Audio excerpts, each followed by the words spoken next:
जानती हूं मैं मरने वाली। कितना वक्त है मेरे पास? इतना वक्त है सत्या कि आपको उम्मीद नहीं छोड़ना चाहिए। उम्मीद सिर्फ इंतजार करवाती है, सच्चाई नहीं बदलती।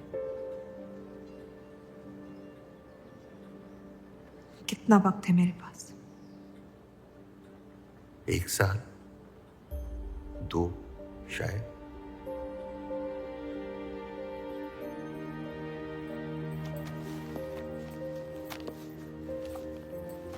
बेटा, इस हाल में तुम्हारे लिए सफर करना मुनासिब नहीं है। घर बैठी रहूंगी तो ठीक हो जाऊंगी।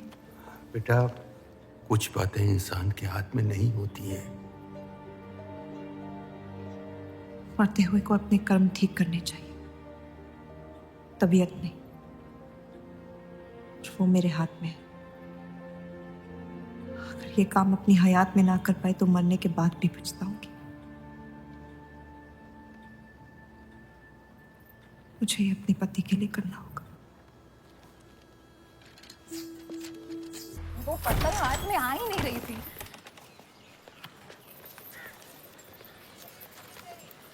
तुम अंदर जाओ। आप फिर आ गई। रूप, आपसे तो होगा नहीं पिताजी। मेहरबानी करके जाइए यहाँ से। मेहरबानी करके एक बार और मेरी विनती सुन लो रूप। देखिए सत्या जी, जब आपके पिता ने हम पर वो सारे एहसान किए थे, हमें पता नहीं था कि एक दिन उनकी बेटी उनके एहसानों को ब्याज समेत वापस लेने आ पहुंचेगी। मैं ब्याज लेने नहीं आई हूँ रूप, बल्कि आपसे एक एहसान मांगने आई हूँ। माफी चाहती हूँ, मैं आप पे ये एहसान नहीं कर सकती। मेरी आज़ादी बिकाऊ नहीं है। आप गलत समझ रही हैं रूप। या शायद मैं ही सही समझ रही हूँ। मैं आपकी जिंदगी से बस 1 साल मांग रही हूँ रूप,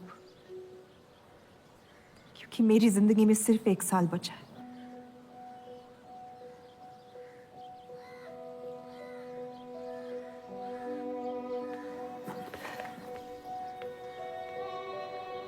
एक बार ठंडे दिमाग से सोच लो बेटा। वो बस यही चाहती है कि 1 साल के लिए तुम उन लोगों के साथ रहो। इसमें क्या नुकसान हो सकता है? एक बार चली गई तो कभी नहीं लौट पाऊंगी पिताजी। सत्या अच्छी औरत है। उन्होंने हमसे वादा किया है कि तुम्हारी बहनों का शादी होने तक ख्याल रखेंगे। इसीलिए पढ़ा लिखा के बड़ा किया था कि एक दिन सही दाम पे बेच पाऊं मुझे। रूप, कौन बाप अपनी बेटी को हुस्नाबाद जाके किसी अनजान घर में बगैर किसी रिश्ते के रहने पे मजबूर करता है? अगर हम जिंदगी भर लोगों के घर जा जाकर शास्त्रीय संगीत सिखाएं ना, तब भी तुम्हारी और तुम्हारी दोनों बहनों की शादी नहीं करवा पाएंगे। और एक बड़ी बहन होने के नाते तुम्हारा ये फर्ज है। हम जबरदस्ती नहीं कर रहे हैं बेटा। सत्या को हम बचपन से जानते हैं। वो हमसे बेहतर तुम्हारा ख्याल रखेंगे। बाकी फैसला तुम्हारे हाथ में।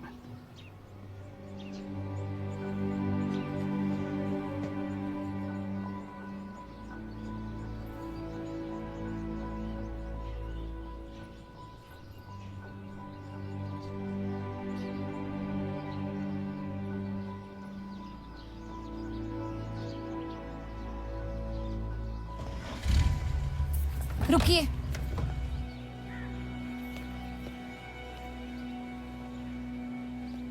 चलूंगी मैं आपके साथ, लेकिन मेरी एक शर्त है। आपके पति को पहले मुझसे शादी करनी पड़ेगी। मैं उस घर में सिर्फ आपके पति की पत्नी बनकर आऊंगी, उपपत्नी। रूप, मैं बस इतना चाहती हूँ कि जब तक मैं जिंदा हूँ आप मेरे पति को जान लो, समझ लो, ताकि आपके गुजरने के बाद आपके पति मुझसे शादी कर ले। कैसी पत्नी है आप? और अगर एक पल के लिए मैं आपके इस पागलपन में शामिल भी हो जाऊं, तो इस बात की जमानत कौन देगा कि आपके गुजरने के बाद आपके पति मुझसे शादी कर लेंगे? किसी भी वजह से अगर उन्होंने मुझे घर से निकाल दिया तो फिर कहाँ जाऊंगी मैं? क्या होगा मेरा? ये सब जानने के बाद कौन अपनाएगा मुझे? सोचा है आपने? मैं वादा कर। वादा? जब आप ही नहीं रहेंगी तो आपका वादा निभाएगा कौन? तू शादी किए बगैर मैं उस घर में नहीं जाऊंगी।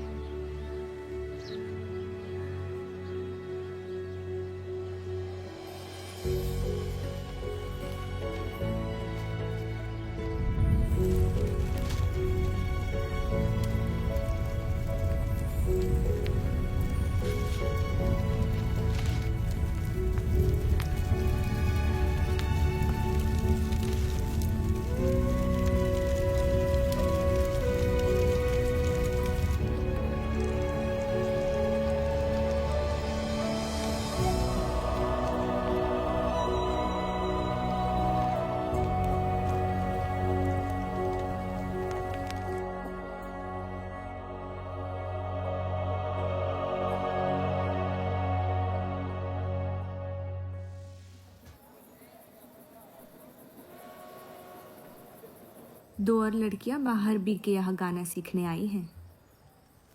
उनके सामने अपनी पतलून बंद रखना।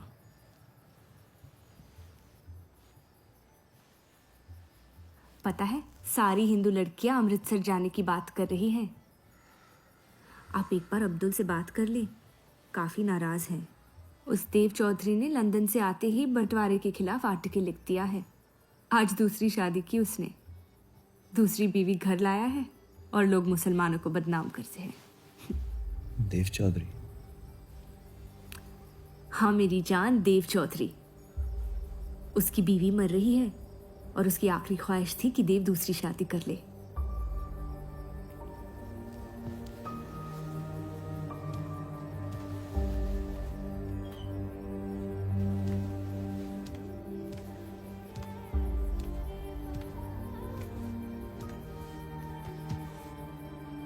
क्या हुआ जफर?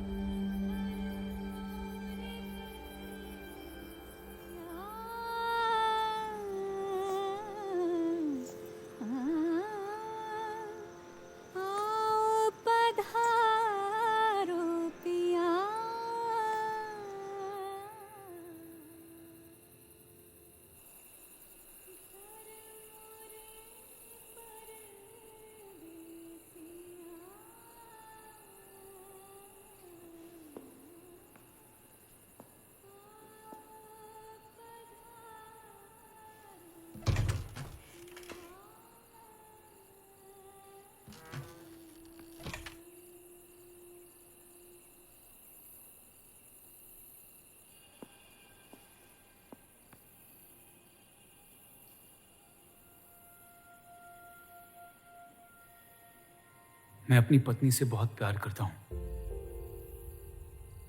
मैं नहीं जानता कि सत्या ने आपको ये शादी के लिए राजी कैसे किया, लेकिन मैंने ये शादी सिर्फ उसकी खुशी की खातिर की है। मुझे गलत मत समझिए, आपको इस घर में पूरी आबरू के साथ रखा जाएगा। इस रिश्ते में इज्जत होगी, प्यार नहीं होगा। आप मुझसे जितनी कम उम्मीद रखेगी, तकलीफ उतनी कम होगी। उम्मीद करता हूं कि आपका दिल मुझसे बड़ा हो और वक्त के साथ आप मुझे माफ करती रहे।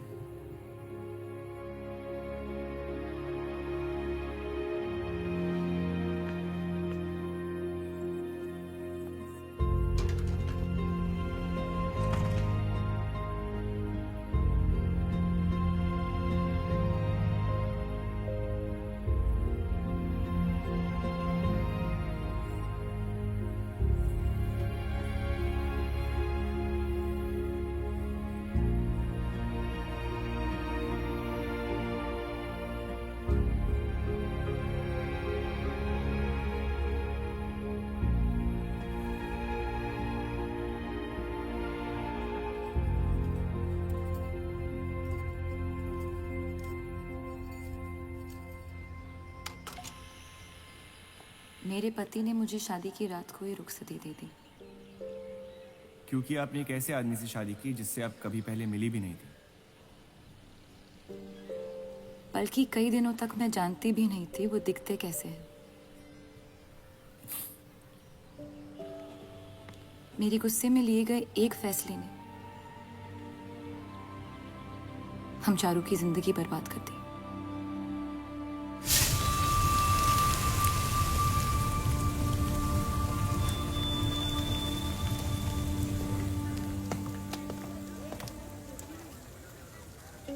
ऐसे जफर मियाँ, अगर आपको अपनी तलवारों से इतना ही इश्क है तो लोहारों की लड़ाई में शामिल क्यों नहीं हो जाते?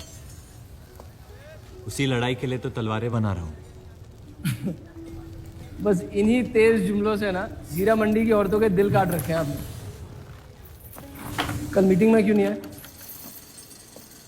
एक और दिल कटने का इंतजार कर रहा था, उसे तोड़ना नहीं चाहता था।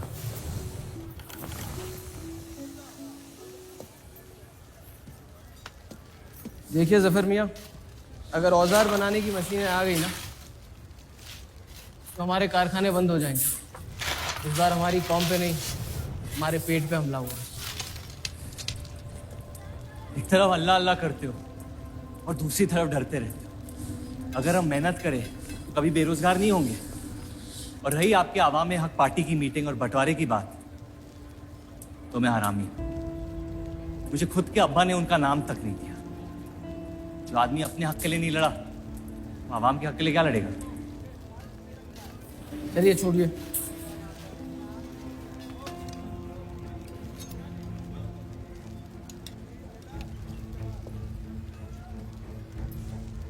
मैंने कितनी बार कहा अब्दुल मियाँ, अगर आप सच में अपना नजरिया दुनिया तक पहुंचाना चाहते तो बलराज चौधरी के न्यूज़पेपर से कोई बेहतर जरिया नहीं है। आपके कहने से हम गए थे दिल्ली टाइम्स के अखबार वालों से मिलने, लेकिन जब से उस बलराज चौधरी का बेटा विलायत से लौटा है, बंटवारे के खिलाफ एक मुल्क एक आवाम के आर्टिकल छापने में मशगूल है। इनकलाब खून बहा के लाया जाता है, बातें करके नहीं। सही कहा आपने जफर मियाँ, बिल्कुल सही फरमाया। चलिए आ जाइए हमारी तरफ।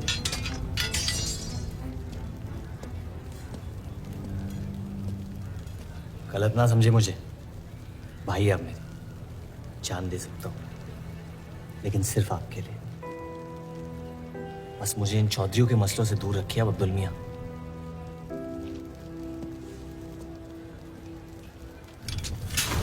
देव, आपको थोड़ा ख्याल रखना। ये एक मुल्क एक आवाम का आर्टिकल लोगों को हजम नहीं हो रहा। धर्म के नाम पे अंग्रेज हमारे देश का बंटवारा कर रहे हैं, जिससे फ्यूचर में किसी का फायदा नहीं होगा। लेकिन उनके बिना हम अपना देश भी तो नहीं संभाल पा रहे। उसके बारे में क्यों नहीं लिखते हैं आप?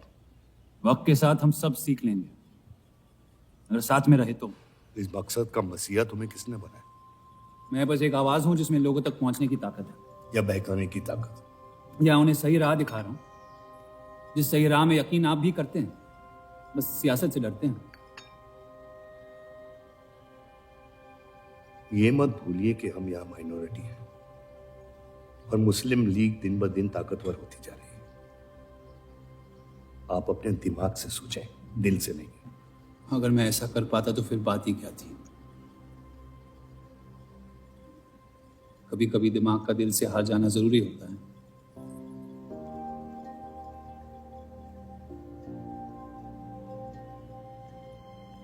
क्या हुआ सरोज? रूप कहाँ है? वो नीचे नहीं आना चाहती।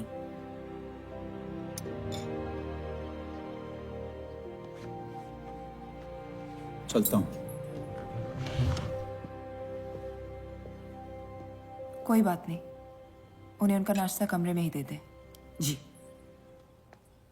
देव को हमेशा लगेगा कि मैंने उसके साथ ज्यादती की, लेकिन आपने जो किया है सही है। जिंदगी पर भरोसा रखिए, उसने जो उलझाया है वही खुद सुलझाएगी।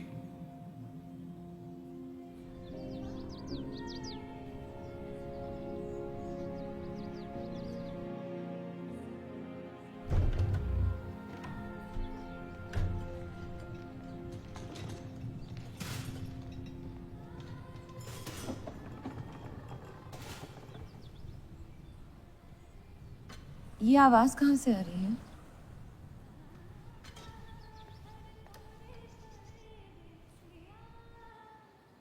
बहार बेगम की हवेली से।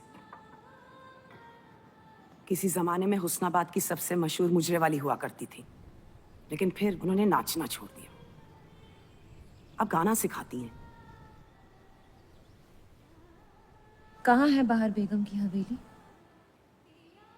हीरा मंडी में, इस शहर का सबसे बदनाम मोहल्ला। उस जगह का सिर्फ नाम लेने से ही लोगों के नाम खराब हो जाते हैं। अरे हम कह रहे हैं आपसे मुंशी साहब, हमारे जफर भाई से अच्छा लोहार पूरे हीरा मंडी में नहीं है। अभी पिछले साल ब्रिटिश आर्मी की तलवारें भी इन्होंने ही तो बनाई थी। ये वही हराम का पिल्ला है ना जफर? वो कहाँ से आए हैं उससे क्या फर्क पड़ता है? आप उनका काम देखिए ना। मुझे फर्क पड़ता है अब्दुल साहब। एक तो ये नाजायज और ऊपर से माफ कीजिएगा मुसलमान मुंशी जी, अगर मेरे पैसे लेके भाग गया तो मैं तुम्हारा घर। लोगों के काम पे तवज्जो देना सीख, उनके बाप के नाम पे नहीं। लेकिन ये बड़ी बात तेरी कम अकल नहीं समझ पाएगी। छोड़ दे। छोड़ दे जफर, मैं कह रहा हूँ जफर छोड़ दे। छोड़ दे जफर।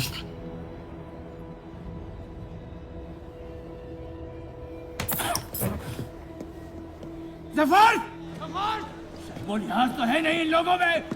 अरे एहसान मान हम लोगों का, जो तुझ जैसे हरामियों को अपने मोहल्लों में रहने देते हैं। एक तो ये हमारी वजह से हीरा मंडी में पड़ रहे हैं, और ये क्या कर रहे हैं? कचरा बढ़ा रहे हैं, कचरा।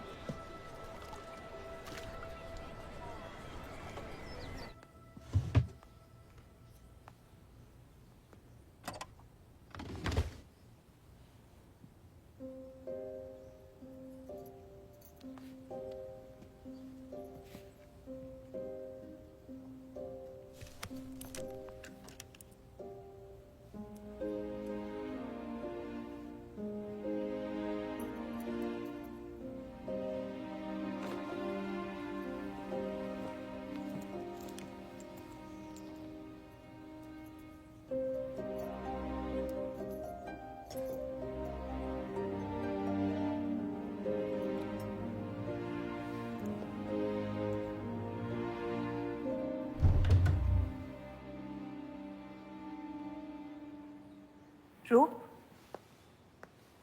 कब तक कैद रहेंगी आप अपने कमरे में?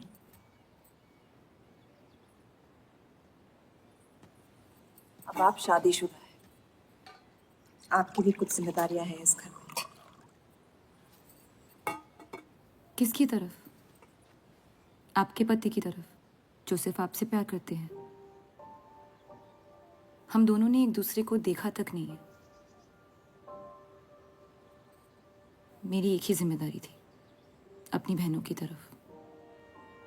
वो मैंने ये शादी करके निभा लिया। देव के अखबार में काम करना शुरू कर दो, उनके साथ थोड़ा वक्त बिताओ, देखना सब कैसे बदलने लगेगा। मैंने घर पर बात करनी है। सबका कितना ख्याल रखती हैं आप।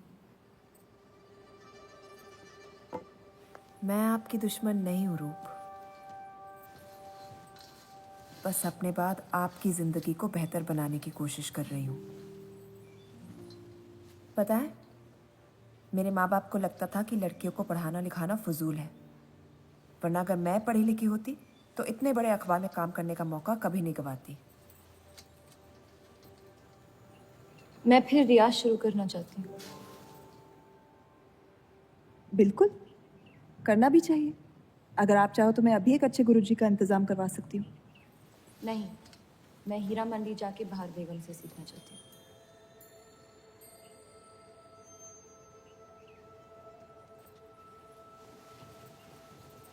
कम वक्त में काफी ज्यादा जान गई हैं इस शहर को आप, पर इस घर के उसूल को नहीं जानती। आप संगीत सीख सकती है, मगर हीरा मंडी कभी नहीं जा सकती। अगर मुझे हीरा मंडी जाने नहीं दिया तो फिर मैं अखबार के लिए भी काम नहीं करूंगी। मत करो, कैद कर लो अपने आप को अपने गुस्से में, लेकिन याद रखना अपनी किस्मत आपने खुद लिखी है, अपनी मर्जी से। अब यही आपकी जिंदगी है रूप, और जितनी जल्दी आप इस बात को समझ जाएंगी, बाकी जिंदगी उतनी जल्दी आसान हो जाएगी। आपका मेरी जिंदगी पे कोई हक नहीं है। आपका है।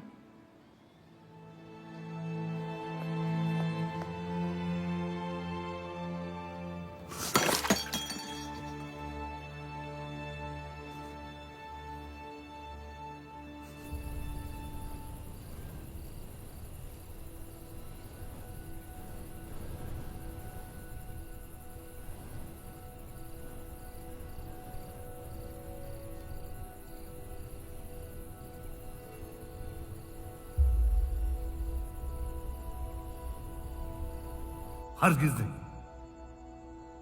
बाबा, मैं रूप को जानती हूँ। एक बार उसने अपना मन बना लिया, फिर वो किसी की नहीं सुनती। वो इस घर की बहू है और उसे भी सबकी तरह इस घर के उसूलों की इज्जत करनी पड़ेगी।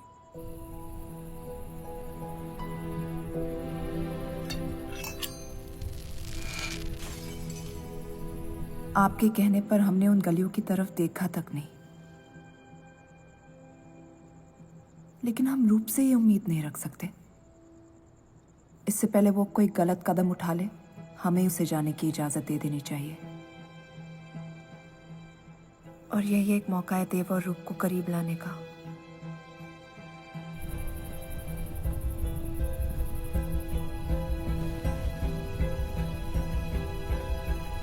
रूप, ये क्या कर रही हैं आप? रूप। हाँ, भाभी जी आपको बुला रही हैं।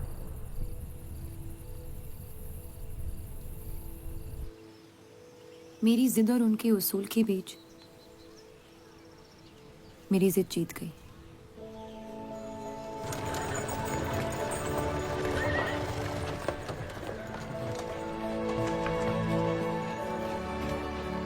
देव चौधरी की ये एक मुल्क एक समाज वाली बातें सुनने में तो बहुत अच्छी लगती, लेकिन गौर फरमाएं, एक तरफ ये बंटवारे के खिलाफ है और दूसरी तरफ ये स्टील के कारखाने लाने की कोशिश कर रहे हैं।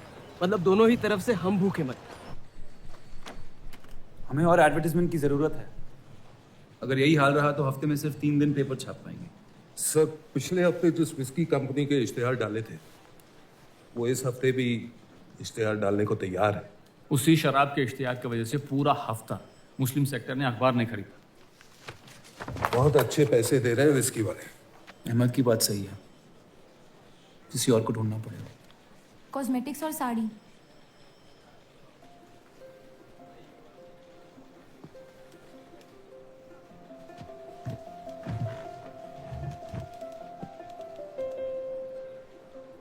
काजल और कपड़ों से तो किसी को एतराज नहीं हो सकता। शराब के बदले लक्स साबुन का इश्तिहार डालते हैं पेपर में। इन इश्तिहारों की वजह से औरतें भी पेपर खरीदेंगी। माफी चाहती हूँ, बस ख्याल आ गया तो बोल दिया। मैं देव चौधरी से मिलना चाहती हूँ। और आप कौन? रूप, उनकी पत्नी।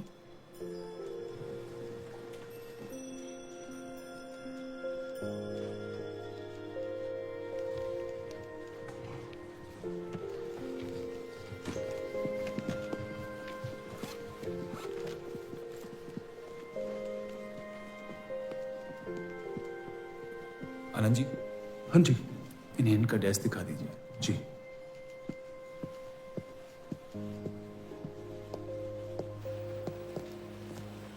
माई सेल्फ अनंत पाल।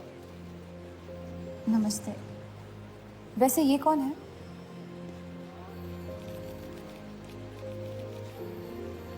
आइए।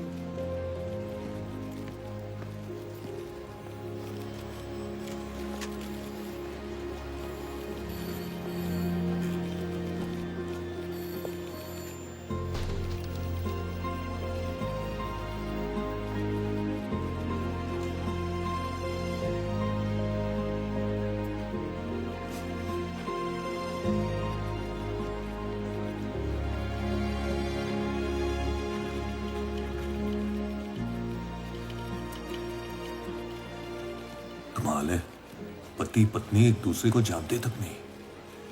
निकाह हुआ है इनका शायद। उस दिन अगर पर्दे के पीछे आप भी होते तो देव साहब को पता नहीं चलता।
हीरा मंडी का सबसे बड़ा त्योहार दशहरा, पर यह मोहल्ला इस शहर की लंका है।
एक अरसे के बाद ऐसी आवाज सुनी है जिसमें दर्द भी है और सुकून भी। अपना फैसला बदलने के लिए शुक्रिया। अभी तो सिर्फ तारीफ की है, शुक्र बेइज्जती का करते हैं, क्योंकि असली काबिलियत उसी से मिलती है।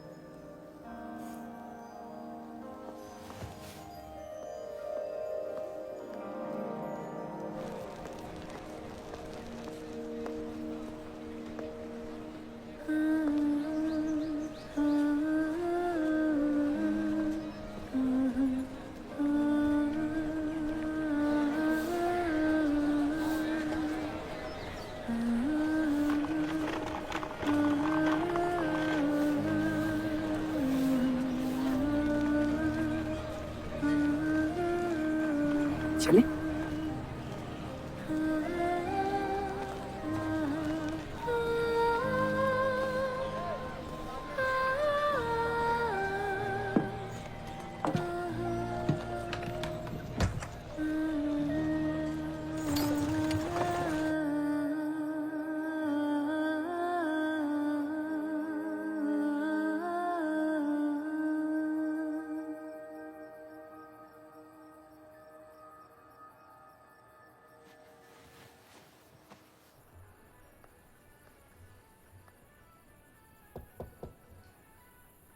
बोलिए।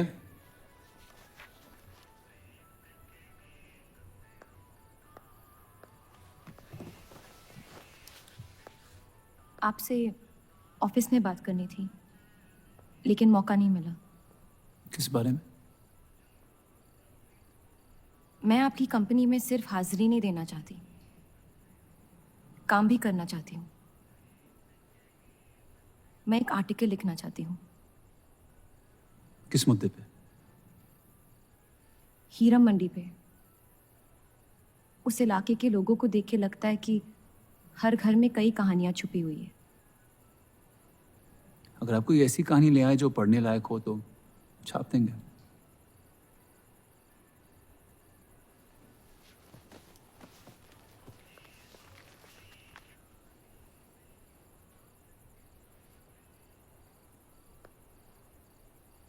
मैं जानती हूँ हम दोनों इस रिश्ते में गिरफ्तार हैं और इसमें मेरा हाथ भी है।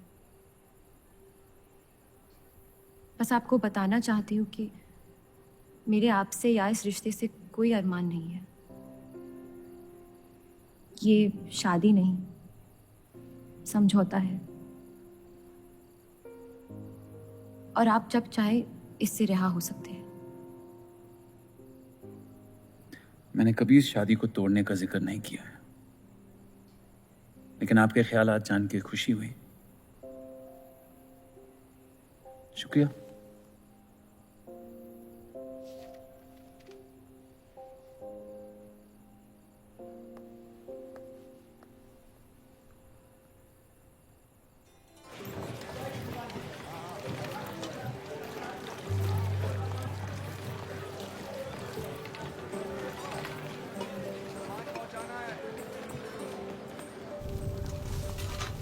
सुनिए, ये अब्दुल खां कहाँ मिलेंगे? जफर भाई, अब्दुल मियाँ कहाँ है? ये उनसे मिलने आई हैं। जाइए।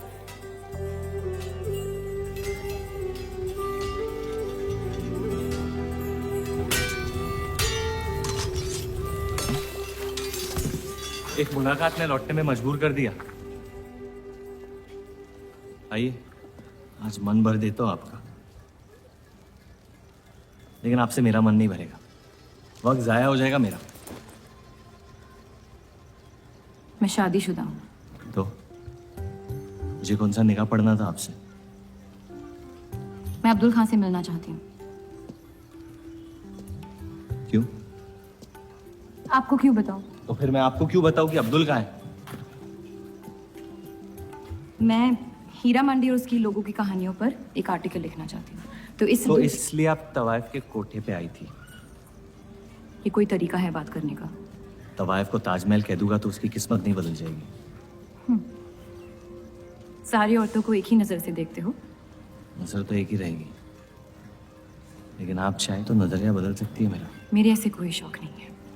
होंगे भी कैसे? अपनी शादी के हालात में गिरफ्तार जो है आप। लेकिन अगर आप चाहें तो आपके अधूरे अरमां पूरे कर सकता हूं। बहुत ज्यादा बदतमीज है आप। शुक्रिया। अब्दुल,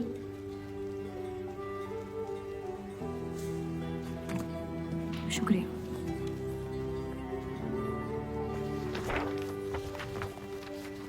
जी जी, मैं डेली टाइम्स से हूँ। हीरा मंडी के लोग और माहौल के बारे में मैं एक आर्टिकल। Daily times. यहाँ का माहौल गर्म है, लोहार बेरोजगार है, और ये हक की लड़ाई अब बंटवारा करवा के रहेगी। लिखना चाहेगा आपका अखबार इस मुद्दे पे? नहीं ना। खुदा हाफिज।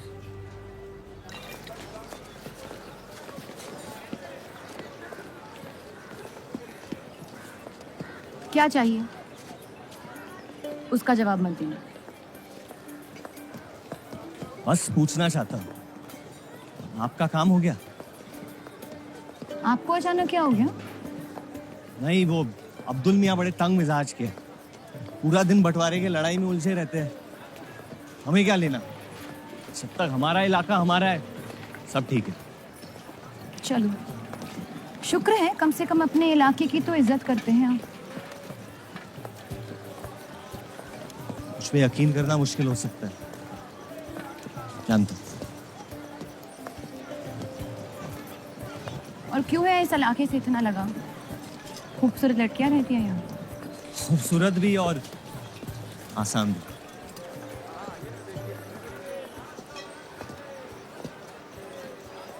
तकदीर ने मुझे यहाँ फेंका। जिंदगी कुचलने ही वाली थी, लेकिन इस सड़क ने मुझे बचा लिया, चलना सिखा दिया। मेरी फतेह हो गई। और नाम पड़ गया जफर। अब यही मेरा घर है। ये गलियां नहीं होती तो मेरी कोई पहचान नहीं होती।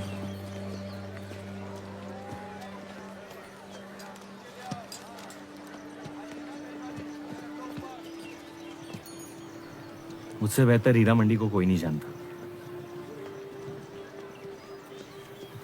तो रूप बहुत अच्छा है आपका, माशाल्लाह।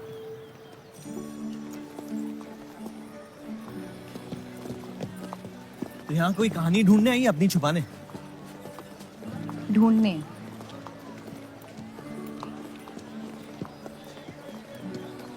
अपनी शादी में खुश हैं आप? आपने कहा था कि आप शादीशुदा है, खुशी का कोई जिक्र नहीं हुआ था। कोई तो हद होगी आपकी। हदें तो सरहदों की होती है, सोच की नहीं। और वैसे भी अगर सवाल उठा है मन में तो पूछ लेना चाहिए। कहानियां सोच सोच के वैसे ही आधी दुनिया पागल हो। तो सियासी मसलों से दूर इस इलाके में ऐसे कुछ कमाल की चीजें हैं, अगर आप देखना चाहे तो। देखना चाहती हूँ। हिम्मत है मेरी दुनिया में कदम रखने की? मेरे पास खोने को कुछ है ही नहीं। और वैसे भी आपसे तो बेहतर ही होगी आपकी दुनिया। ठीक है, तो अगले जुम्मे को मिलते हैं, कलाम बात। फिक्र ना करें, मैं इजाजत या कीमत के बगैर औरतों को हाथ नहीं लगाता।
अगर जफर भाई सांड पे 7 सेकंड से ज्यादा टिक गए तो जीत जाएंगे।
इतनी जल्दी आपसे तुम तक का सफर तय कर लिया आपने? क्यों बुलाया मुझे यहाँ?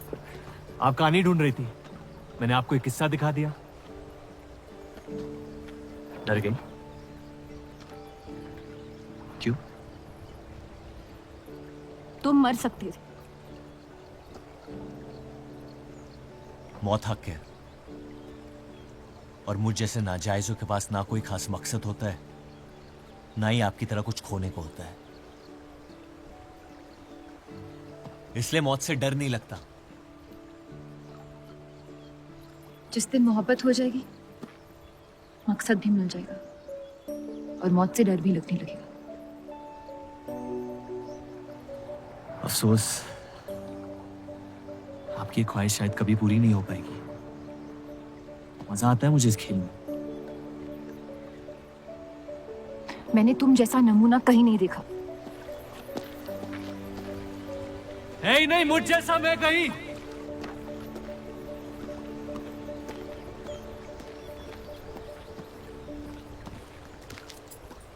ये वही जर्नलिस्ट लड़की है ना? इसे तो छोड़ दे। एक दिन छोड़ दूंगा। अच्छी लड़की है बेचारी। जरूरत से ज्यादा, इसलिए शायद बुरे ख्यालात भी नहीं आते इसके बारे में। सुना है शादीशुदा है। आप जानते हैं ना आप क्या करें?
जितनी घर वालों से दूर हो रही थी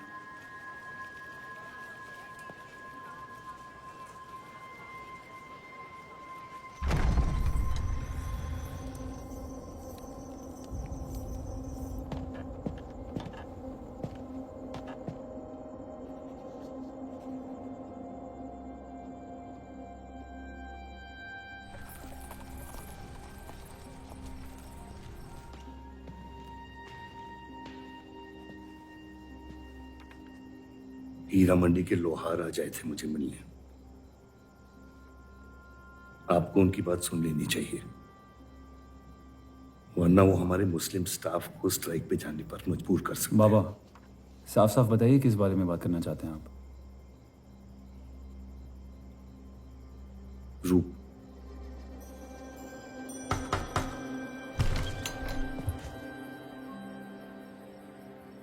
तो वाइफें आजकल घर तक आती है मुजरा करने। माफी चाहते हैं, हम गलत पते पे आई है। रूप को बख्श दे जफर। कब तक असलियत से मुंह फेरते रहोगे? जब तक असलियत जिंदा रहे। आप ही से सीखा है। आपको अचानक रूप की इतनी फिक्र क्यों हो रही है? इस सब में रूप की कोई गलती नहीं है। इस सब में मेरी भी कोई गलती नहीं थी। अगर सीखना है तो मर्द बनकर अपनी मुश्किलों से लड़ना सीखो। अपनी जिंदगी के लिए किसी को जिम्मेदार मत ठहराओ। वही तो मुश्किल है बाबा। आप जैसे मर्द से कुछ नहीं सीखना चाहता मैं। आप अब्दुल को इस्तेमाल करके अवाम को उनकी प्रेस के खिलाफ भड़का रहे हैं, मोर्चे करवा रहे हैं, और हम आपसे कुछ नहीं कह रहे हैं। लेकिन रूप दूसरों की गुनाह की सजा दूसरों की नहीं, उसे आपकी गुनाहों की सजा दी जा रही है। अम्मी, आपने एक शादीशुदा मर्द के साथ इश्क किया, बच्चा पैदा करके सड़क पे फेंक दिया। ऐसा न कहें। 17 साल के थे हम, मोहब्बत हो गई थी उनसे, और आज तक उससे हम रिहा नहीं हो पाए।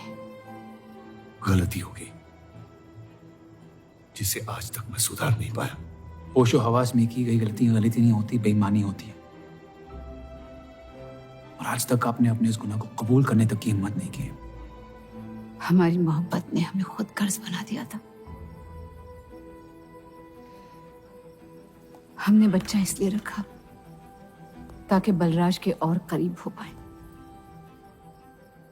लेकिन वो हमसे और दूर चले गए। हमने सोचा बच्चे की शर्म से भाग रहे हैं, आपको छोड़ देंगे तो वापस लौट आएंगे। फिर हम समझ गए कि वो आपसे नहीं हमसे भाग रहे थे। हम आपको लेने वापस आए थे, लेकिन आप नहीं। है कि हुई चीजें अक्सर सड़ जाती है अम्मी। हमारा रिश्ता भी अब हमेशा के लिए सड़ चुका है। अब आपकी मैयत के अलावा मेरे पास और कोई वजह नहीं है आपके पास लौटने की। देव,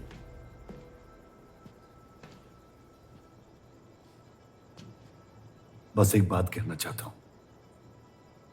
मेरी भी शादी जबरदस्ती हुई, इसीलिए मैंने इस घर के बाहर प्यार ढूंढने की कोशिश की। कहीं रूप के साथ ऐसा ना हो जाए। कोशिश करो अपने इस रिश्ते को निभाने की। सब आपकी अक्ल के नहीं होते पापा। कम से कम मैं रूप की इज्जत करता हूं। आपने मां की कभी इज्जत नहीं की, और उसकी पूरी जिंदगी ये सोचने में निकल गई कि शायद उनमें कोई कमी थी। आपके बच्चे तक को कबूल करने को तैयार थी। पता नहीं इतनी हिम्मत कहां से लाती थी वो।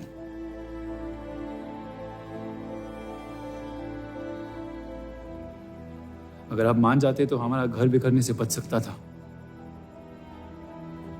लेकिन आपका घमंड आपकी गलतियों से भी बड़ा था।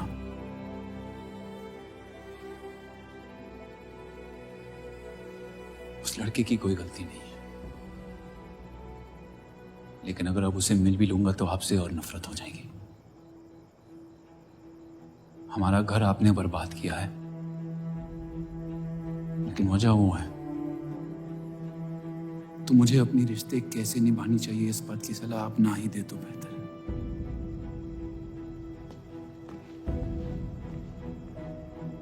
बलराज चौधरी ने अपने जायज बेटे को मेरे हिस्से की दौलत, शोहरत और इज्जत दे दी, तो बदले में मैं उसके बहू को छीन लूंगा, और मेरे पास कुछ खोने को तो है नहीं। हरामियों का कोई वजूद नहीं होता, उनका कोई ईमान नहीं होता, किसी को उनकी जरूरत नहीं होती है। यही सुन सुन के बड़ा हुआ हूं मैं। लेकिन अब बस, जिस लड़की को वो अपना घर आबाद करने के लिए लेके आए थे, उसी लड़की से मैं उनका घर बर्बाद कर दूंगा। फिर क्या होगा? ये सब करने से आपको अपने अब्बा, अपना बचपन, अपनी इज्जत, अपना हक वापस मिल जाएगा। अपनी आंखों से नफरत हटाएं, फिर उस लड़की की मोहब्बत देख पाएंगे आप। इंतकाम की आग ने आपको अंधा बना दिया है। अपने अब्बा को बर्बाद करने के तैश में आप खुद को बर्बाद कर रहे हैं। मंजूर है, सब कुछ फना कर दूंगा। उन्हें पता भी नहीं चलेगा कि उनकी तबाही हुई कैसे। जिस आदमी ने मेरा इनकार किया था, वो खुद आके मुझसे माफी मांगेगा, और तब उसकी उम्मीद पर मैं ऐसी आग लगाऊंगा कि जहन्नम भी दो पल देखते रह जाएगा। उसे अपनी कर्मों की सजा मिलकर रहेगी, और उसके बदले में अगर मेरे कर्म बिगड़ जाए तो वो भी मुझे मंजूर है। अम्मी,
जफर को हीरा मंडी में पहचानते सब थे, लेकिन वो है कौन ये कोई नहीं जानता था। वापस जाने का मन नहीं करता? वापस जाने की वजह ही नहीं है। पीढ़ियों से हम ये काम कर रहे हैं, हमारे बच्चे इसी की खा रहे हैं। अब अगर ये अंग्रेज औजार बनाने की मशीन ले आए तो लोहार बेरोजगार हो जाएगा। आज हमारे साथ हो रहा है, कल किसी भी कारीगर के साथ हो सकता है।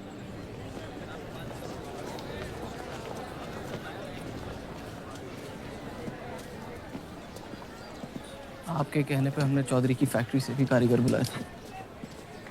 को लगता है बात चौधरी तक पहुंचेगी और वो हमारा सपोर्ट करेंगे। उसके पेपर की आवाम हक पार्टी से दुश्मनी पुरानी। बलराज चौधरी जैसे लोग कभी कभी अपने मजहब को अपना मकसद समझ लेते। सही कहा आपने। अगर वो अपने मजहब के लिए लड़ सकते हैं तो हम क्यों नहीं? ये लड़ाई इंसाफ की नहीं, हक की। और अब आपकी आवाम अपने खोए हुए हक को छीनने के लिए तैयार है।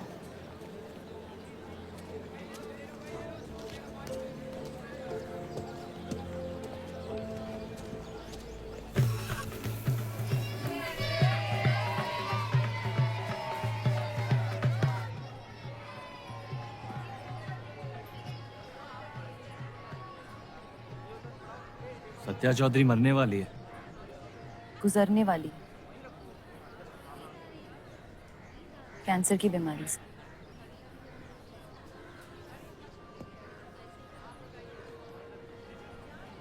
और उसके मरने के बाद क्या होगा? तुम उसकी तख्त पर बैठोगी, तुम्हारा शौहर तुम्हें पहली बीवी की इज्जत देने लगेगा, तुम्हारी शादी खुशहाल हो जाएगी।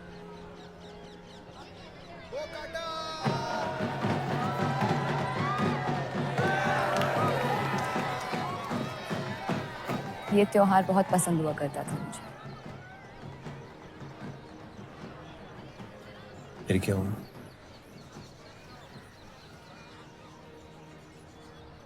पतंग की उड़ान उम्मीद भर देती थी मुझे। अब सिर्फ कटी पतंगों पे ध्यान जाता है मेरा। यहाँ के लोग अपने पतंगों से बेहिसाब इश्क करते हैं, लेकिन इन्हें अपनी उड़ाने से ज्यादा दूसरों के गिराने में मजा आता है। तुम हर चीज में बुराई ढूंढते हो। हाँ, अगर तुमने मेरी जिंदगी जी होती ना, शायद तुम समझ पाते कि मेरी नजरों में इतना अंधेरा क्यों। हालात सबकी जिंदगी में आते हैं, लेकिन कड़वा मन अंत में जहर बन के हमें को जंग लगा देगा। जब किसी और की बर्बादी अपनी जीत जैसी लगे, तो हमसे ज्यादा बर्बाद और कोई नहीं है इस दुनिया में।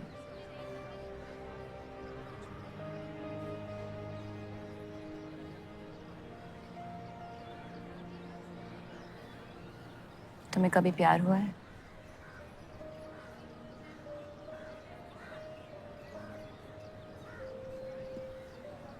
मैं इश्क लड़ाता बहुत तो इन पतंगों की तरह, लेकिन इश्क से कटता नहीं।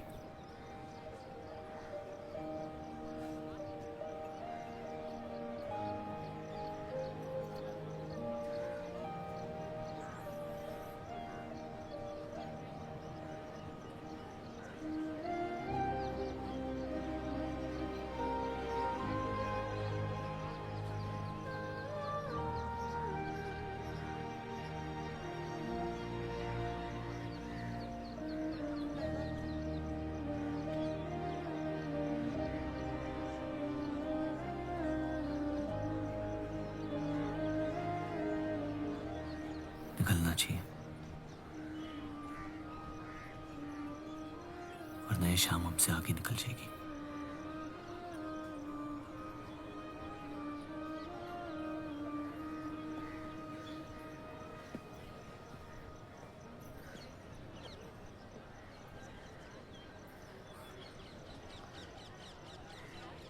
आप सही थे।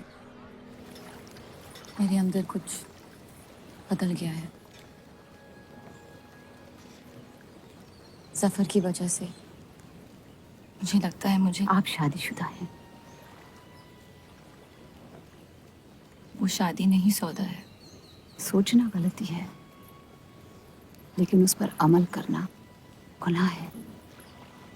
आपके अलावा और किसी को नहीं पता। मुझे लगा आप समझेंगी। कोठा चलाते इसका मतलब ये नहीं कि धोखा देने के लिए हमसे इजाजत ली जाए। मैं आपकी बेइज्जती नहीं करना चाहती थी।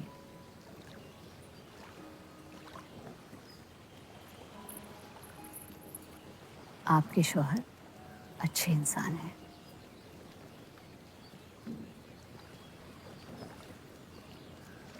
सिर्फ अच्छाई काफी होती है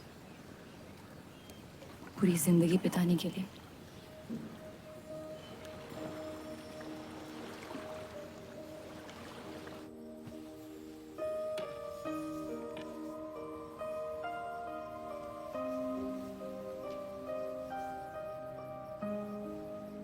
क्या हुआ?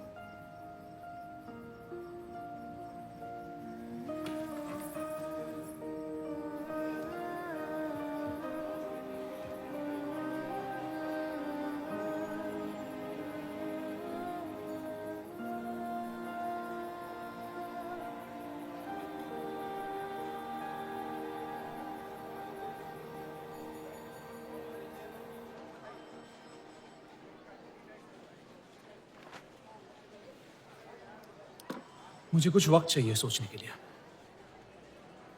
सोचना क्या है? अगर स्टील इंडस्ट्री आ गई तो सब लोहार बेरोजगार हो जाएंगे।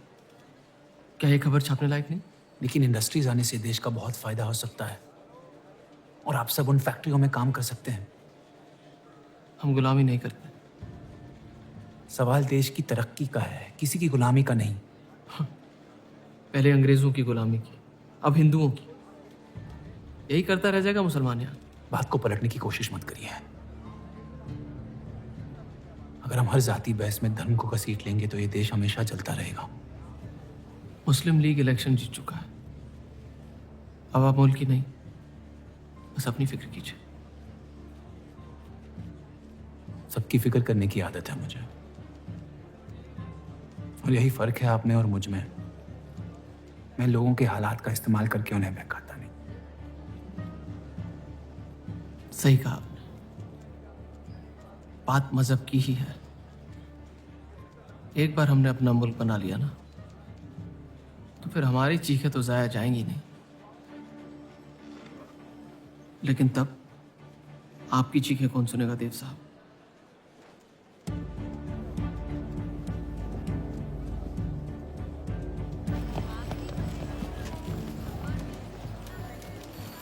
देव चौधरी की तीसरी बीवी है।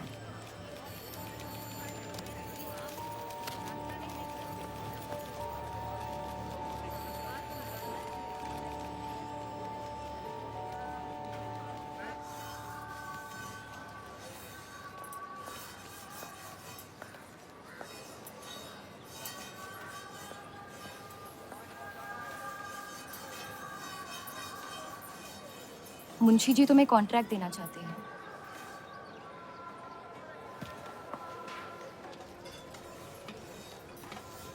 और बदले में तुमने उन्हें क्या दिया? सिर्फ हिंदू होने के वजह से तुम्हारी बात मान ली उन्होंने? मैं खैरात नहीं लेता। मैं मदद कर रही हूँ, खैरात नहीं। और मैंने मांगी थी मदद आपसे। जैसा हूं ठीक हूं। हर चीज में बुराई क्यों ढूंढते हो? अच्छाई से डर लगता है। उसे अक्सर बदले में कुछ चाहिए होता। मैंने तुम्हारी जमानत ली है। मुंशी जी को समझाया कि हीरा मंडी तुम्हारा घर है और बदले में मुझे कुछ नहीं चाहिए।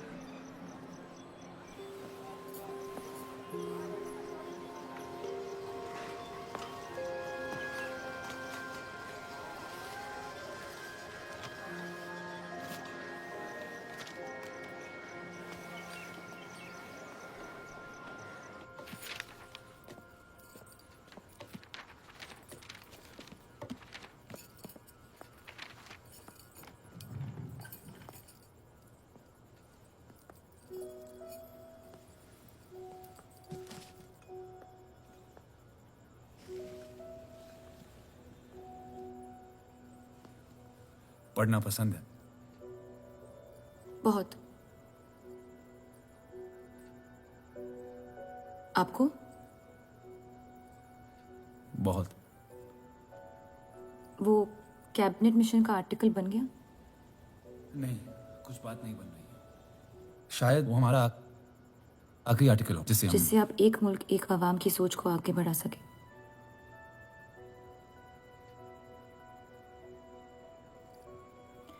आज़ादी की कीमत बंटवारा है। जितनी जल्द हम इस बात को मान ले उतना फायदा होगा।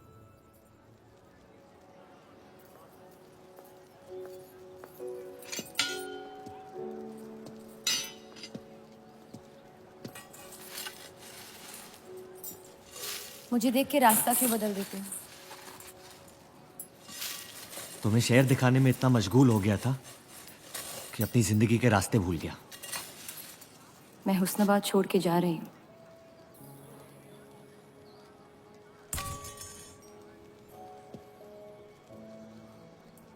अजीब है ये जिंदगी भी।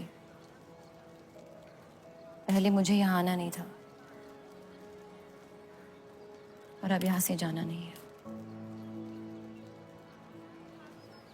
मुझे यकीन है कि तुम्हारे शौहर जहाँ तुम्हें लेके जाएंगे तुम वहां खुशी ढूंढ लोगी। मैं उनसे प्यार नहीं करती, ना ही वो मुझसे करते हैं।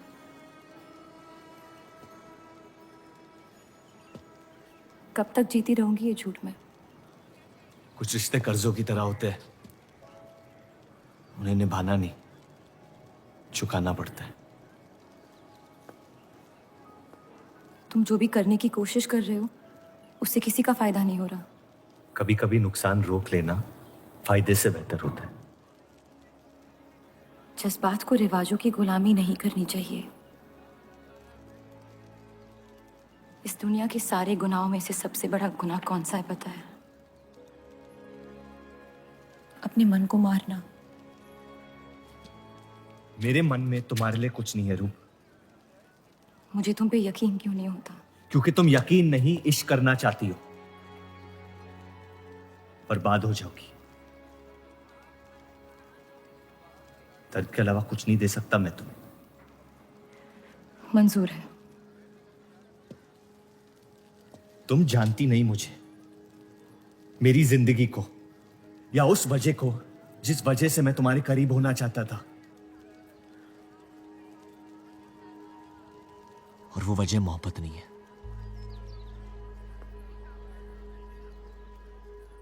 प्यार ना करने की 1000 वजह मिल सकती है डर के बाजार में,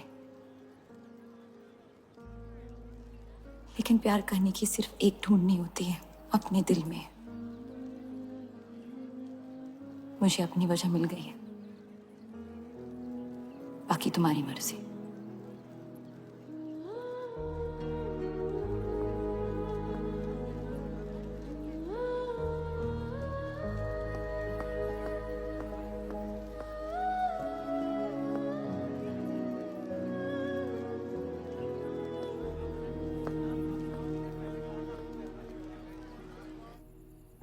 आप लोगों को जल्दी हुस्नाबाद छोड़ने की तैयारी करनी चाहिए। मैं आपके बगैर कहीं नहीं जाऊंगा।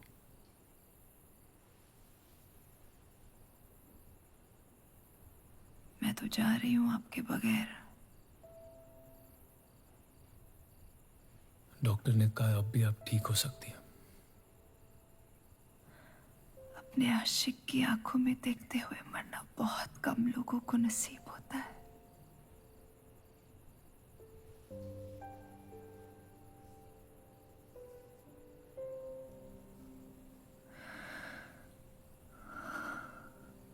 सुकून के आंसू है, बह जाने दीजिए। मेरा सुकून तो लेके जा रही हैं आप। अब क्या करूंगा जिंदगी का मैं?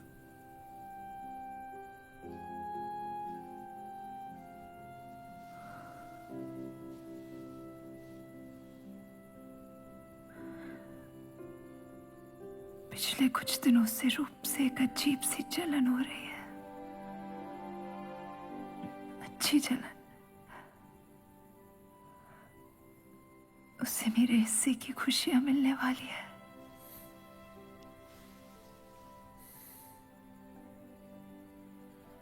आपकी जगह कोई नहीं ले सकता।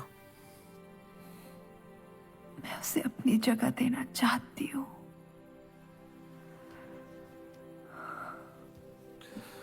वादा करो, हमारे सारे ख्वाब आप उसके साथ पूरे करोगे, बेटियों को पढ़ाओगे, बेटों के दोस्त बनोगे, पापा को माफ कर दोगे।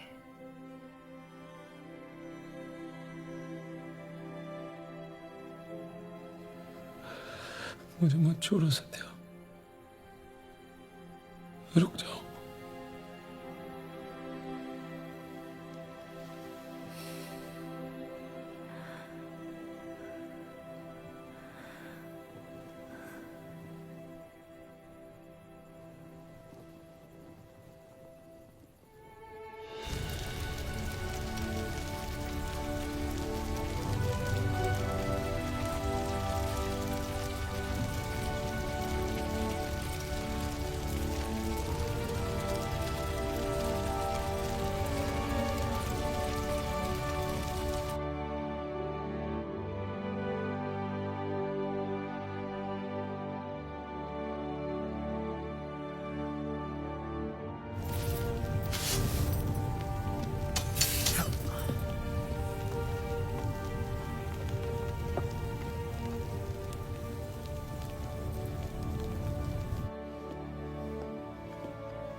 उनकी कमी महीनों तक हमारे साथ रही। तो उनके गुजरते ही आप लोगों ने हुस्न छोड़ दिया? काश छोड़ दिया होता। सर, अब्दुल की पार्टी अब बहुत ताकतवर हो गई है। इस आर्टिकल के बारे में एक बार फिर सोच लेते हैं।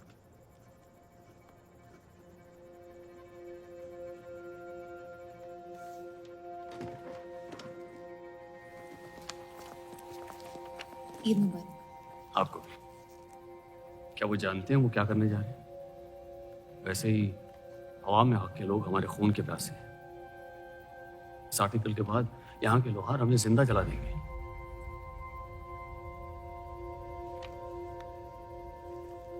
खुदा हाफिज़।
जश्न के मॉल में रंज बना रहे हैं।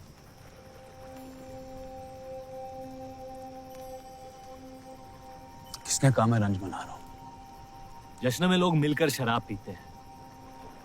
तनाश शराब रंज में पी जाती है।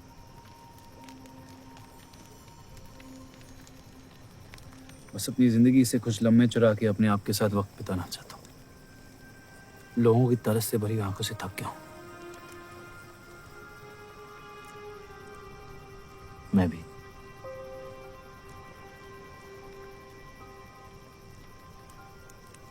तो आपके रंज का राज क्या है? आपके हाथ में ना शराब है, ना आप जश्न में शामिल होना चाहते हैं।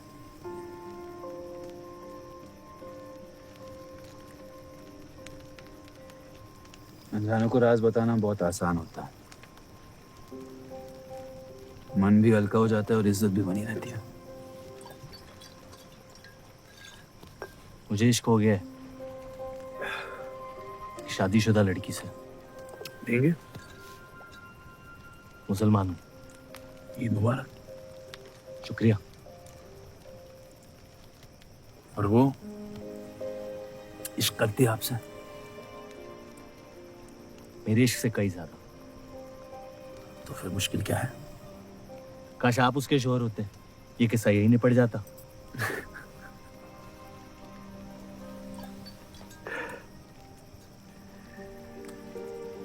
एक बार बात तो करके देखें। दुनिया भी बड़ी अजीब है। कोई किसी से बात नहीं करता, बस सीधे जंग पे निकल जाते हैं। कभी कभी जंग कर लेना दिल की बात बताने से आसान होता है। कौन सा पति है कि ऐसी औरत के साथ रहना चाहेगा जो किसी और से प्यार करती है?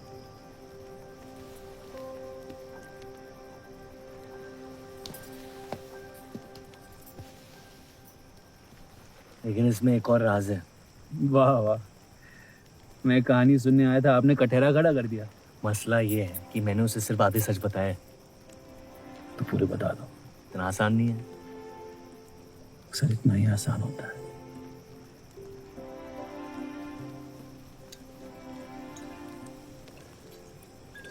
खैर, आपकी कहानी क्या है? बस अपनी टूटी हुई किस्मत के टुकड़े समेट के आगे निकल जाना चाहता हूँ, लेकिन पता नहीं शुरुआत कहाँ से करूं।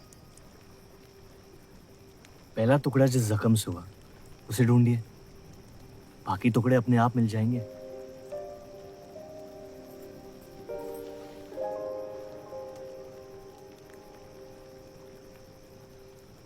तो कितनी औरतों के साथ सोए आप? ये कैसा बेहुदा सवाल है?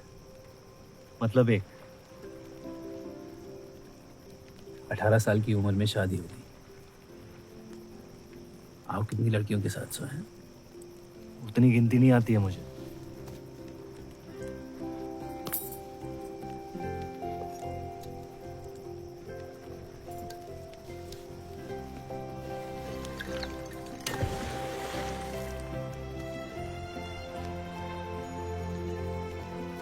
कभी जिंदगी में चीखे आप? आइए, आज गला फाड़ के जिंदगी को बोल देते हैं। उसके धोखों से हारेंगे नहीं हम।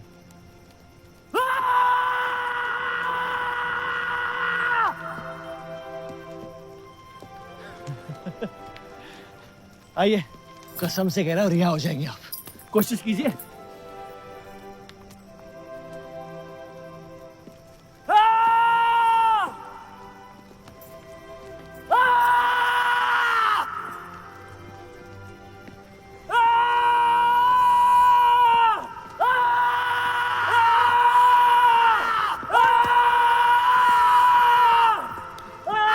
बस बस बस।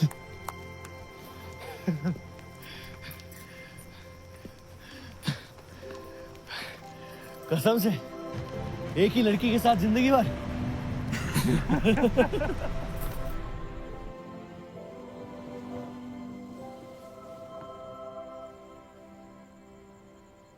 पिछला साल आपके लिए बहुत मुश्किल रहा है। अगर मेरे बर्ताव से आपको कोई तकलीफ पहुंची हो तो माफी चाहता हूं।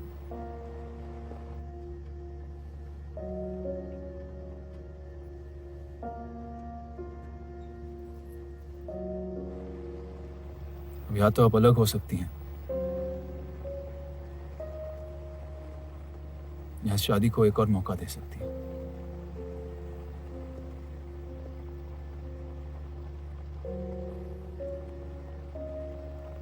आप जो फैसला लेंगी मुझे मंजूर है।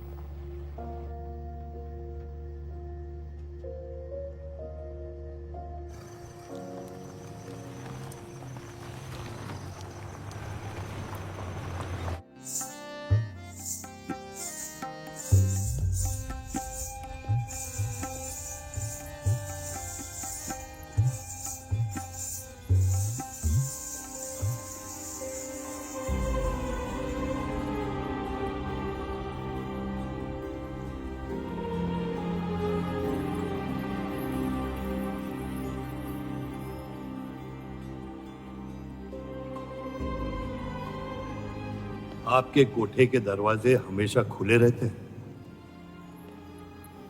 हमें कुछ भी छुपाने की जरूरत नहीं है। हम ये शहर छोड़ के जा रहे हैं। अलविदा तो आप बहुत साल पहले कह चुके हैं। बताइए, आज कौन सी तकलीफ देने आए हैं? वक्त बदल गया, लेकिन आप नहीं बदली बाहर जा। अब अपने बेटे को इस्तेमाल करके आप हमारे खानदान को तबाह करना चाहती हैं। समझाइए उसे, रूप हमारी बहू है। खुदा के मजाक का भी जवाब नहीं। जिस आदमी ने इतनी जिंदगियों का तमाशा बनाया, आज वो अपनी इज्जत बचाने के लिए गुजारिश करने आए हैं। वक्त ने आपको भी नहीं बदला बलराज साहब। हमने आपको साफ साफ समझाया था कि हमारा रिश्ता गलत था, लेकिन आप सच्चाई बर्दाश्त नहीं कर पाई और जिंदगी भर हमसे धोखा करने का तमाशा करती रही। तो क्या यही कहकर तसल्ली देते रहे आप अपने आप को? रिश्ता गलत था तो क्यों बार बार लौट के आते थे हमारे दरवाजे पे? मोहब्बत आपको भी हुई थी बलराज साहब, लेकिन समाज के डर से एक दिन अचानक कूड़े की तरफ फेंक दिया हमें। घिन आती है आपकी खुदगर्जी पर। मेहरबानी करके यहां से निकल जाइए।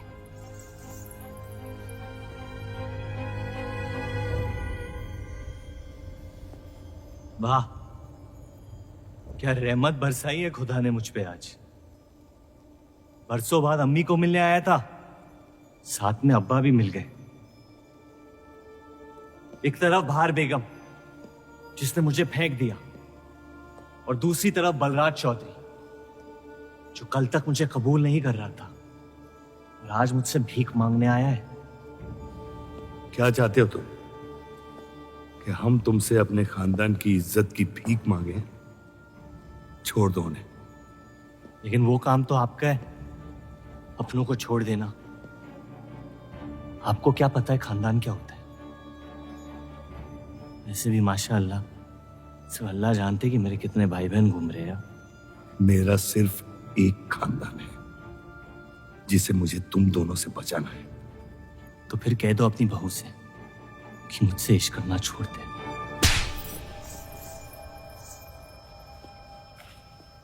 मैंने कहा था ना, गिरा दो इसे। इसकी पैदाइश ने हमारे रिश्ते का कत्ल कर दिया। क्या आपकी असलियत को जाहिर कर दिया? यह हमारी औलाद नहीं है, हमारी एक गलती का नतीजा है जिसे हम जिंदगी भर रिहा नहीं कर पाएंगे। जफर, छोड़ दो इन्हें। जफर,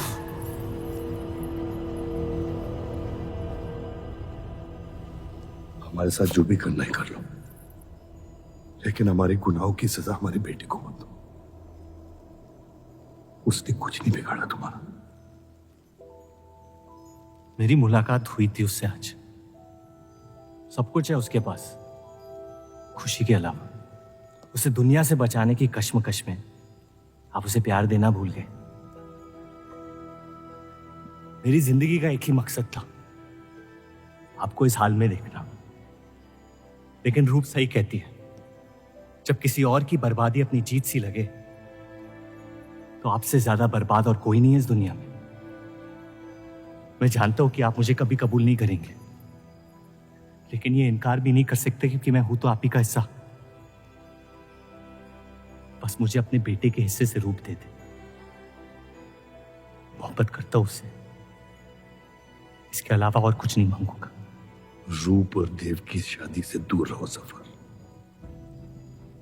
वरना अंजाम बुरा होगा।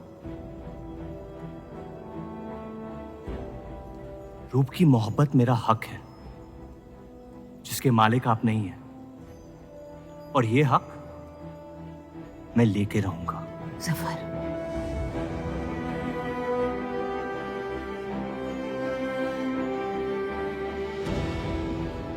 हम जानते हैं कि आप हमारी किसी भी बात पर राजी नहीं, लेकिन इस बार आप जानती हैं कि हम सही हैं।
वो हीरा मंडी से आपको कोई मिलने के लिए आए हैं।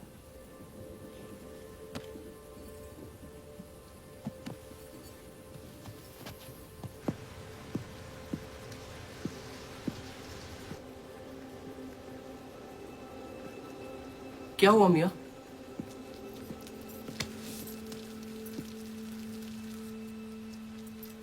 ये सब उस औरत की वजह से हो रहा है। मुझे तो यकीन भी नहीं हो रहा कि चौधरी इस हद तक गिर सकता है आपको तकलीफ देने के लिए। इसमें रूप का कोई हाथ नहीं।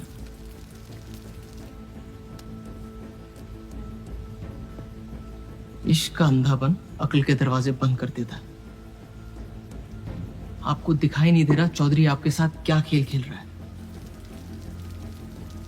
लेकिन मैं अंधा नहीं हूं। आप चाहें तो उसे माफ कर दीजिए, लेकिन अब आपका बदला उस औरत से मैं लूंगा।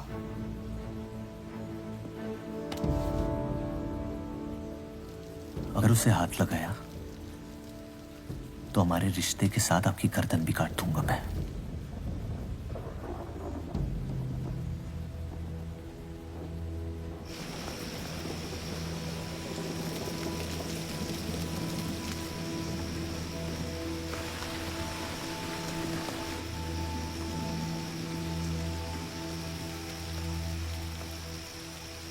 मोहब्बत अक्सर गलती करवाती है।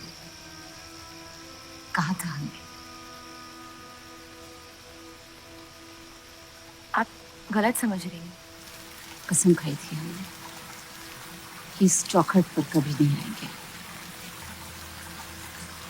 लेकिन आज आपने उस कसम को तोड़ने पर मजबूर कर दिया। आप नहीं जानती मेरा हाल क्या है। और अफसोस अब वो बिगड़ने लगा है। जफर हमारा और बर्राज का बेटा है।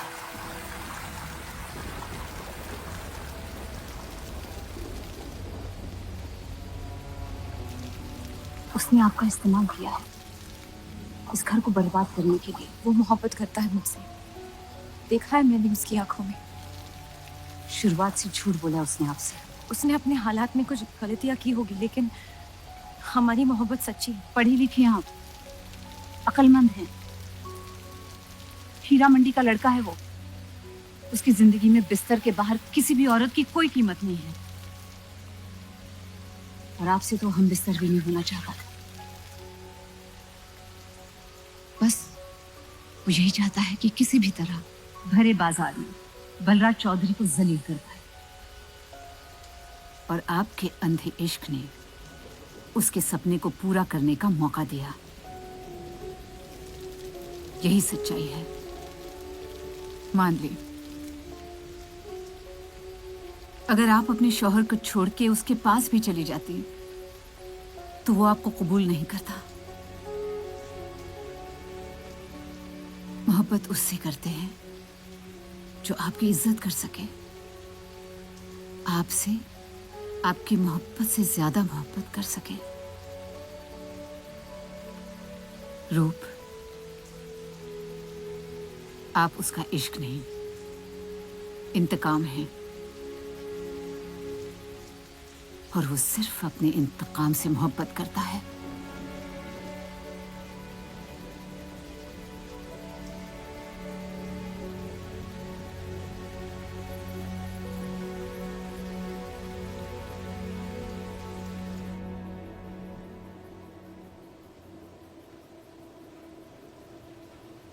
खानदानी लड़ाई जीतने के लिए आपने इतने साल हमें सियासी जंगों में फंसा दिया। सही कहते हैं सब, हरामियों का कोई ईमान नहीं होता।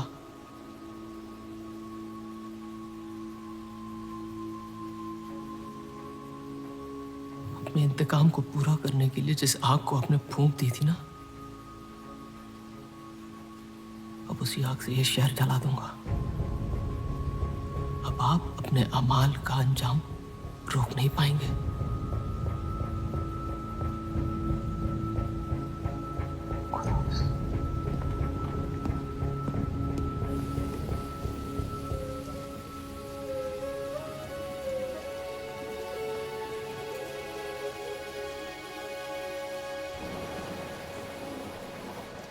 जरूरी था। जफर हमसे नफरत शुरू से करते हैं,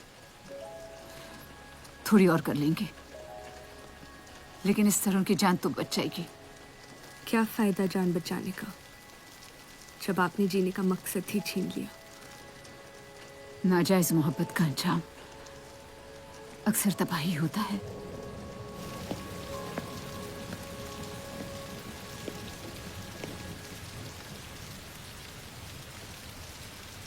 जफर नाम है उसका, तुम्हारा भाई, जिसे तुम ईद के दिन पे मिले थे। मुझ में हिम्मत नहीं थी अपनी गलतियों को कबूल करने की।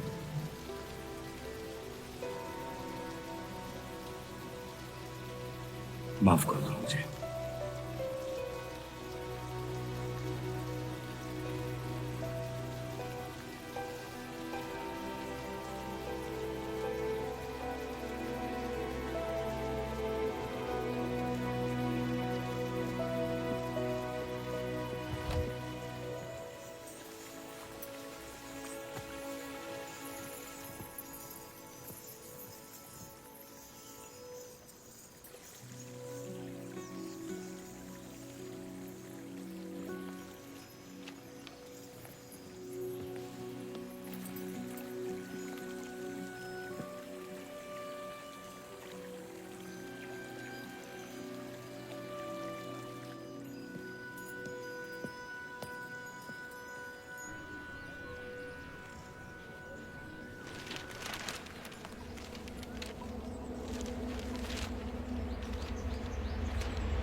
मुझे हीरा मंडी में किसी से प्यार हो गया था।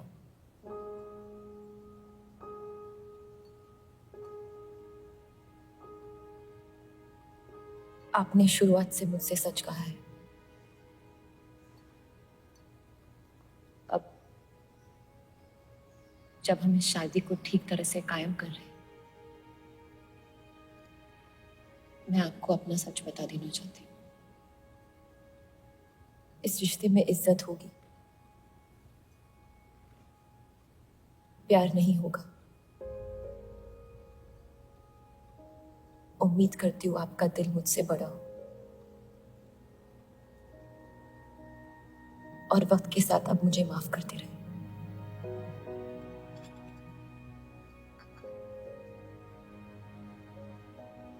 आप किसी से प्यार करती थी?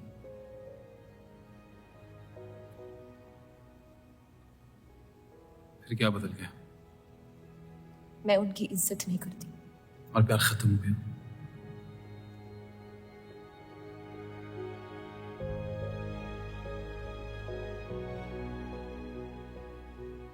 आपने कहा आप इस रिश्ते को कायम करना चाहती हो। अब क्यों?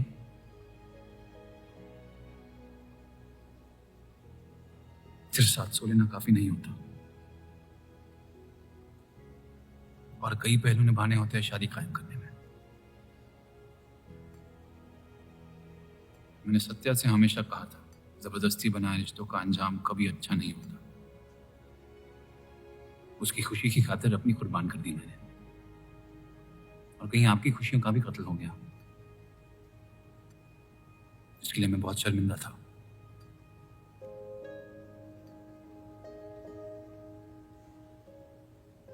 वक्त के साथ वो शर्मिंदगी शायद चाहत में बदलने लगी।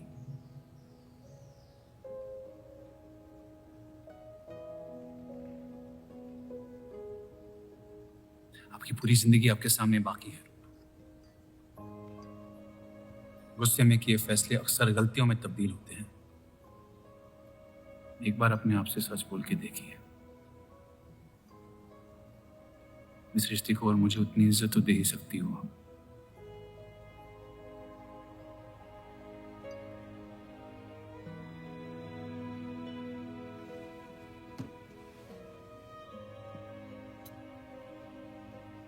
पति पत्नी का रिश्ता रिवाजों से नहीं, प्यार से बंधना चाहिए।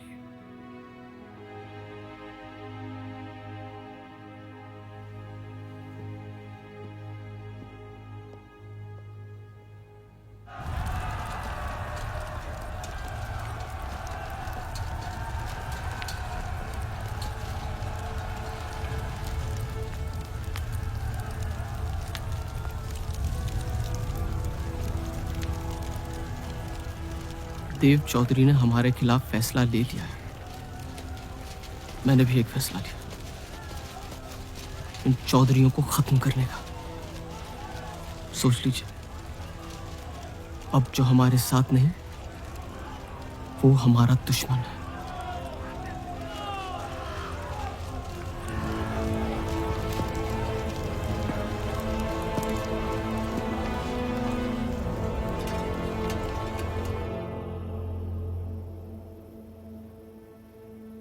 सरोज जी,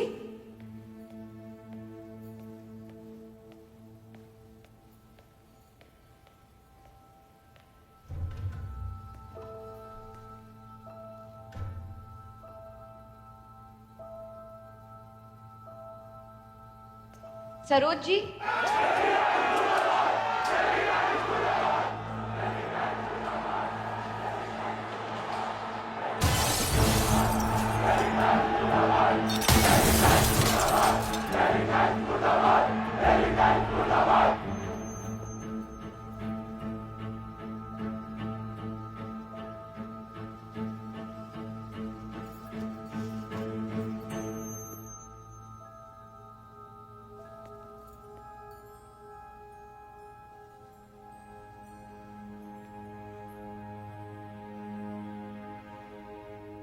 माफ कर दो मुझे।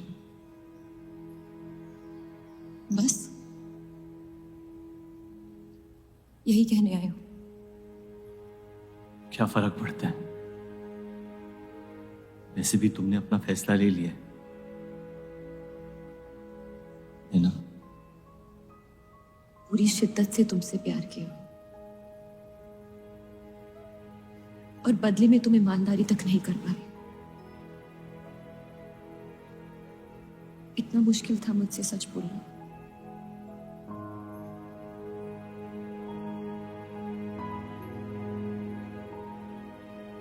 पूरी जिंदगी दिल में एक चीज भर के रखी थी, नफरत। सबको धोखा दिया ताकि अपने अब्बा से इंतकाम ले सकूं। तुमने मेरे नफरत को बेघर कर दी और मेरे दिल में मोहब्बत भर दी। तो मेरे दिल को बदल रही थी, मैं डर गया तुम्हारी मोहब्बत से, जो सब इस घर से चाहता था तुमने मुझे दिया। अगर तुम्हें सच कहता तो खो देता। झूठ बोल के पा लिया क्या मुझे? हम एक दूसरे के नसीब में नहीं है। यही खुदा की मर्जी। तुम्हें कभी मुझसे प्यार हुआ ही नहीं। अगर मुझे इसका जवाब देना पड़ा तो तुम्हारी मोहब्बत में सवाल उठ जाएंगे।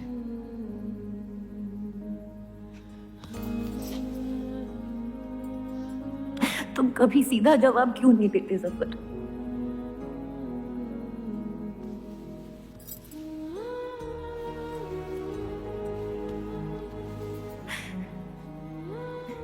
एक बार कह दो, एक बार कह दो मोहब्बत करते हो मुझसे।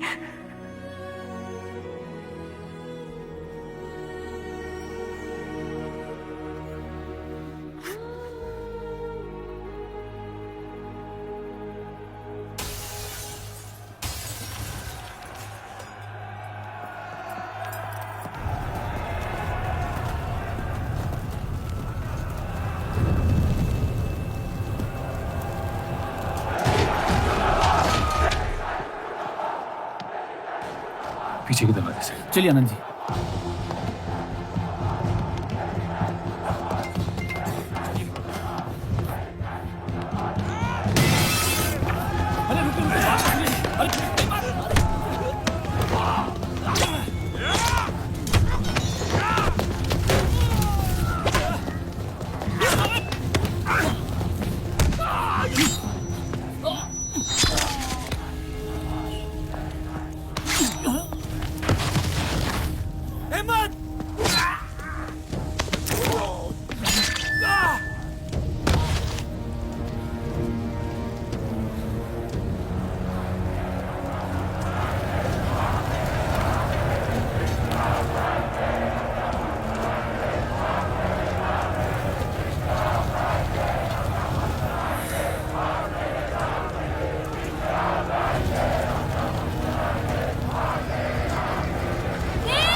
खत्म कर दो तीनों को।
हम इन्हें पनाह नहीं दे सकते।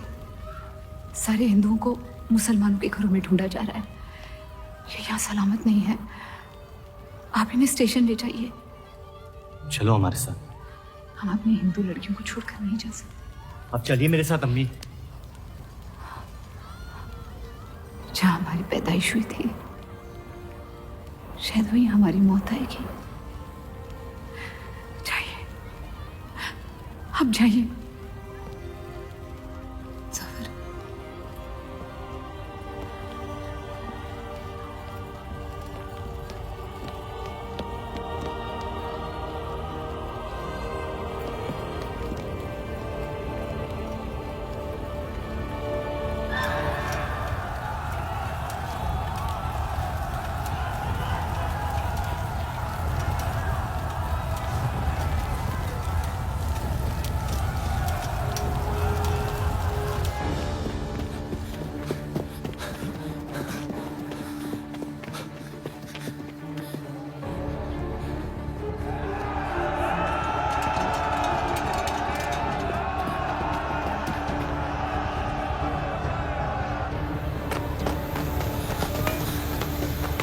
आ दीजिए, चलिए। इस तरफ।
आप ठीक हो देव?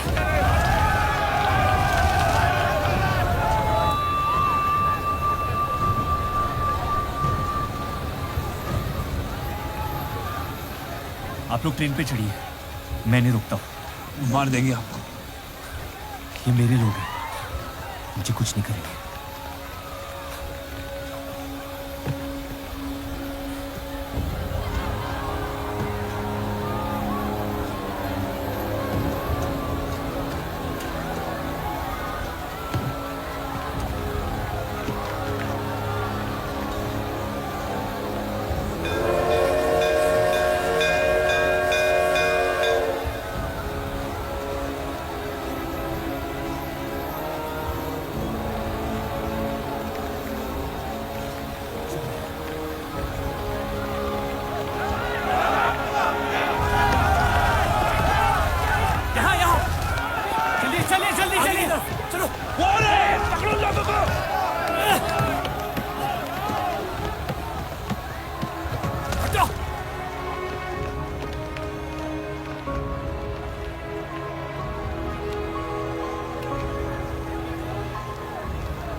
हटो, चलिए रुक।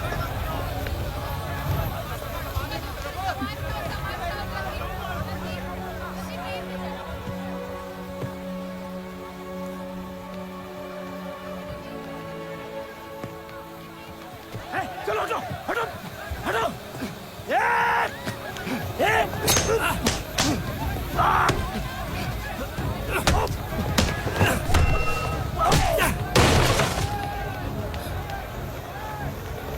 छोड़ दे अब्दुल मियां, जाने दे उन्हें, मेरी खातिर।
मैं जानता नहीं कि मुझे जलाया गया या दफनाया गया, लेकिन मेरी नाजायज जिंदगी को मकसद मिल गया, मोहब्बत। और वो मोहब्बत हमेशा जिंदा रहेगी।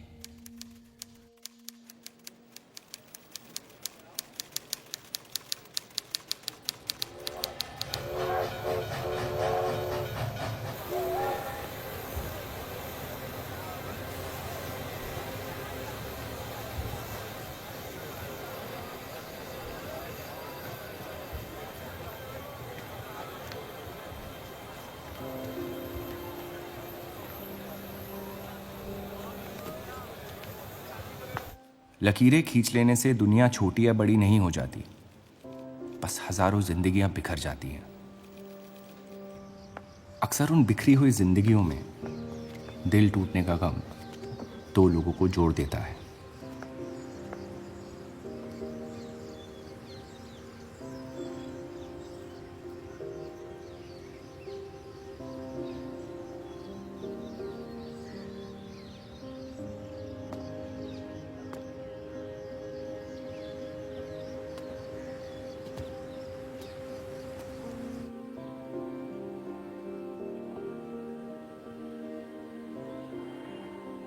डेली टाइम्स अखबार के देव और रूप का किस्सा भी बंटवारे की उन हजारों कहानियों में से है जो इतिहास की चीखों में कहीं खो जाएंगी।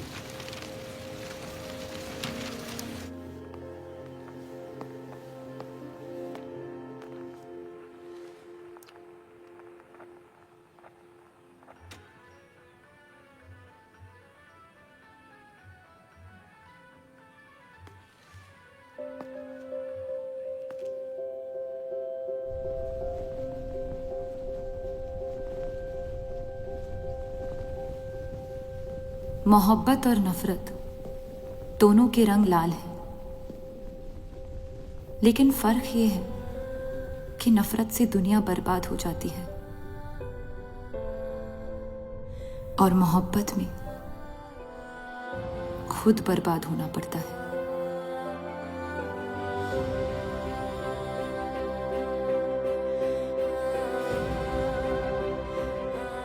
फिर भी कलंक अक्सर मोहब्बत पे लगते हैं।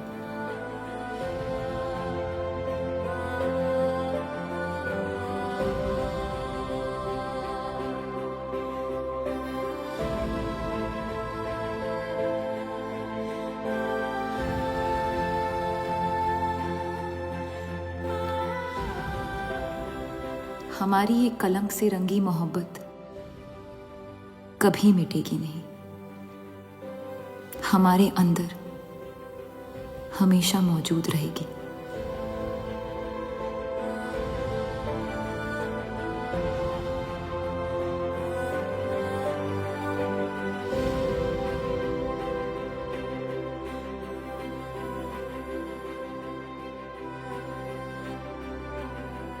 अब फैसला आपके नजरिए का है।